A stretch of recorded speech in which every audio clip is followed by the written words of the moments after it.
Que a graça e a paz do Eterno esteja contigo e com toda a tua casa nesse dia.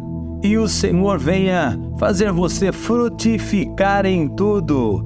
E é necessário que nós venhamos construir a nossa vida em oração. A oração, o diálogo com Deus é algo que nós temos que desenvolver todos os dias, pois esse é o desejo do coração de Deus, que os seus filhos tenham comunhão, tenham intimidade com Ele. Quer conhecer a vontade de Deus? Quer conhecer o propósito dEle para a sua vida?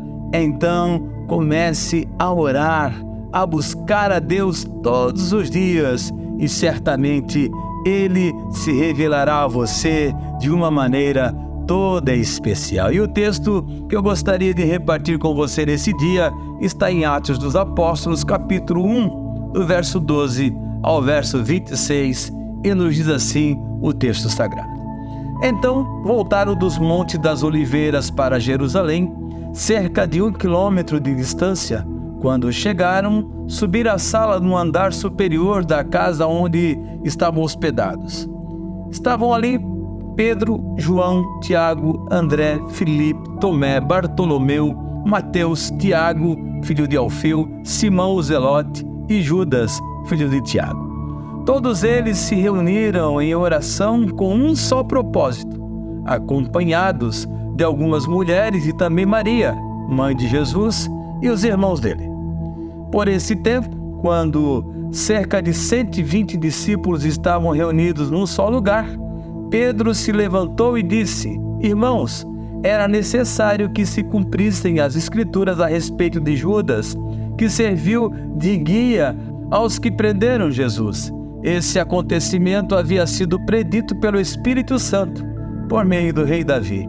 Judas era um de nós e participava do ministério conosco. Ele comprou um campo com o dinheiro que recebeu por sua perversidade. Ao cair ali de cabeça, seu corpo se partiu no meio e seus intestinos se derramaram. A notícia se espalhou entre todos os habitantes de Jerusalém e eles deram ao lugar um nome aramaico, Acéldama, que significa campo de sangue. Pedro continuou: estava escrito no livro de Salmos que sua casa fique desolada, sem ninguém morando nela. Também diz que outro ocupe o seu lugar. Agora, portanto, devemos escolher um dentre os homens que estiveram conosco durante todo o tempo em que o Senhor Jesus andou entre nós, desde que ele foi batizado por João até o dia que foi tirado do nosso meio e elevado ao céu.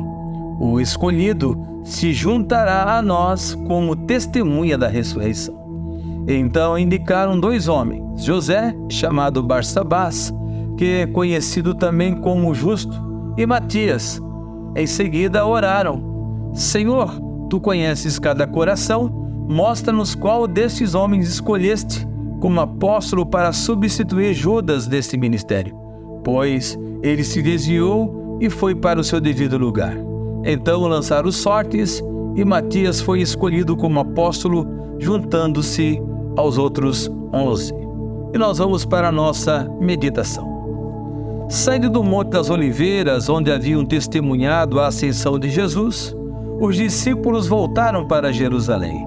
Eles estavam aguardando o cumprimento da promessa de que o Espírito Santo viria sobre eles. O que aconteceu 10 dias depois? O relato de Lucas, no livro de Atos dos Apóstolos, nos diz que durante esse período de espera, os discípulos não ficaram inativos. Ao contrário, eles se colocaram em preparação.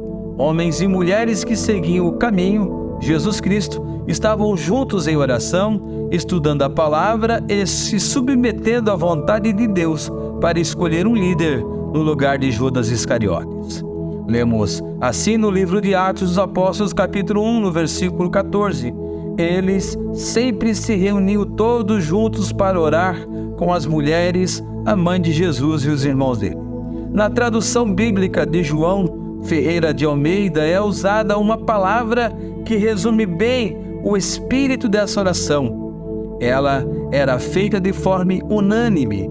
Essa palavra significa estar em acordo, ou seja, ter interesse comum em vez de pessoal. Nossos irmãos da igreja primitiva nos ensinam que devemos estar unidos em oração, sempre sintonizando nossos pedidos, intercessões e agradecimentos conforme a vontade do Pai, visando o bem da igreja. Quando conhecemos a sua vontade, podemos estar unidos no mesmo sentido da fé, certos de que Deus será gracioso e atender às nossas súplicas, não para beneficiar nossas vaidades, mas para o bem da própria Igreja de Cristo e para que mais pessoas conheçam a paz que o mundo não pode dar. E nós oramos ao Senhor nesse momento. Amado Deus e Pai, que nós possamos estar unânimes em oração. Esta era a atitude dos apóstolos e de todos aqueles que seguiam Jesus. Eles caminhavam em unidade. E nós percebemos nesses dias tantas famílias não se entendendo, tantos irmãos em Cristo não se entendendo, quantas brigas, confusões, desavenças acontecem porque muitas vezes não há unidade no corpo de Cristo, não há unidade na família. Mas eu peço agora que o Teu Espírito Santo venha instruir a cada um de nós, nos dando certeza, convicção que é necessário andar em unidade como igreja, como família. Enfim, Senhor, nos ajuda. Pedimos em nome do Senhor Jesus para a honra, glória e louvor do Teu nome. Amém e amém, Jesus. Toda honra, glória, louvor e adoração somente a Ti, Senhor.